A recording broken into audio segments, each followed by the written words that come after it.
आयुर्वेदानुसार कफदोष म्हणजे काय, कफ वाढण्याची कारणे काय काय आहेत आणि कफ खोकला कमी करण्यासाठी त्याच्यावर घरगुती आयुर्वेदिक सर्वात चांगले उपाय कोणते आहेत हे पाहण्यासाठी व्हिडिओ शेवटपर्यंत नक्की बघा.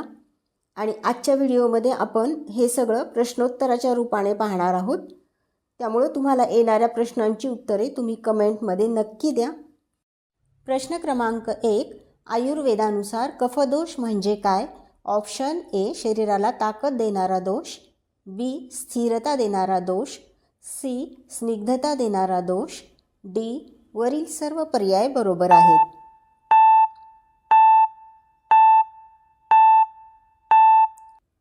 योग्य उत्तर आहे ऑप्शन डी वरील सर्व पर्याय बरोबर आहेत. आयुर्वेदानुसार शरीराला स्थिरता, ताकद आणि स्निग्धता देणारा कफ हा एक महत्त्वाचा दोष आहे आणि आपल्या शरीरातील 3 दोषांपैकी तो एक महत्त्वाचा दोष आहे. कफ संतुलित असेल तर शरीर मजबूत निरोगी राहते. कफ वाढल्यास मात्र आपल्याला आळस, तंद्रा, सुस्ती, थंडी, सर्दी, खोकला, दमा यासारखी लक्षणे दिसतात. प्रश्न क्रमांक 2. खालील कोणती सवय कफ वाढवतो? ऑप्शन ए सकाळी लवकर उठणे, बी रात्री जागरण करणे, सी दिवसा झोप घेणे, डी लवकर झोपणे.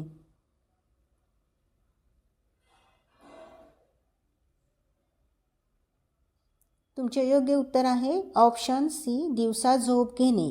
आयुर्वेदानुसार दिवसा झोप घेतल्याने कफ वाढतो, त्यामुळं अग्नी मंद होतो आणि अन्न आपलं नीट पचत नाही आणि हे नीट न पचलेलं अन्न शरीरामध्ये कफ साचतो आणि जडपणा, सुस्ती जाणवतो. सतत दिवसा झोपण्याची सवय जर तुम्हाला असेल तर सर्दी, खोकला, कफाचे त्रास वाढू शकतात. प्रश्न क्रमांक 3. खालील कोणती सवय कफ वाढवते? ऑप्शन ए फिरायला जाणे, बी व्यायाम न करणे, सी गरम जेवण घेणे, डी सकाळी लवकर उठणे.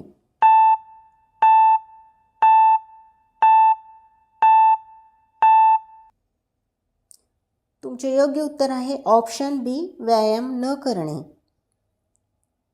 व्यायाम न केल्यास शरीरातील हालचाली कमी होतात आणि घाम येत नाही, त्यामुळं मग शरीर सुस्त राहतं, कफ साचतो, मग शरीरामध्ये जडपणा, आळस येतो आणि यासोबतच वजन वाढू शकते.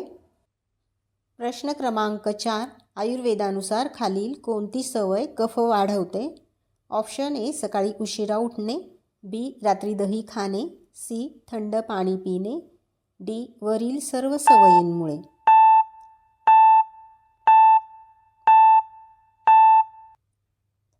तुमचे योग्य उत्तर आहे ऑप्शन डी वरील सर्व सवयींमुळे कफ वाढतो.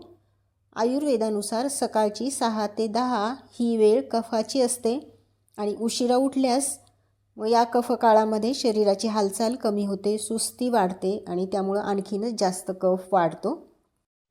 रात्री दही खाणे, फ्रीजमधलं थंड पाणी पिणे यामुळं पचनाग्नी मंद होतो आणि शरीरामधील अन्न न पचल्यामुळं कफ वाढून सर्दी, खोकला, वजन वाढ व्हायची शक्यता खूप वाढते. मित्रांनो, आयुर्वेदानुसार दही गरम करून खाणे किंवा दही रात्री खाणे यामुळे त्यामध्ये विषारी घटक निर्माण होऊ शकतात आणि ज्याला आयुर्वेदामध्ये आम असं म्हटलेलं आहे. त्यासोबतच कफ वाढून सर्दी, खोकला, वजन वाढणे, पचनावर ताण येणे अशा विविध आरोग्य समस्या निर्माण होतात. प्रश्न क्रमांक 5. आयुर्वेदनुसार कफ कमी करण्याचा घरगुती उपाय कोणता आहे? ऑप्शन ए गरम पाणी पिणे, बी सुंठ, दालचिनी, मिरे यांचा काढा घेणे, सी विड्याच्या पानांचा शेक घेणे, डी वरील सर्व पर्याय बरोबर आहेत.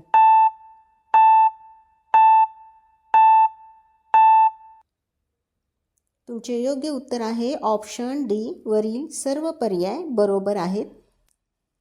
आयुर्वेदानुसार गरम पाणी पिल्याने पचनाग्नी सुधारतो, खाल्लेल्या अन्नाचं पचन चांगलं होतं, त्यामुळं वजन कमी करायला मदत होते. तसेच शरीरातील साचलेला कफ विरघळण्यास मदत झाल्यामुळे घसा स्वच्छ राहतो आणि सर्दी, खोकल्यासारखे आजार कमी होतात.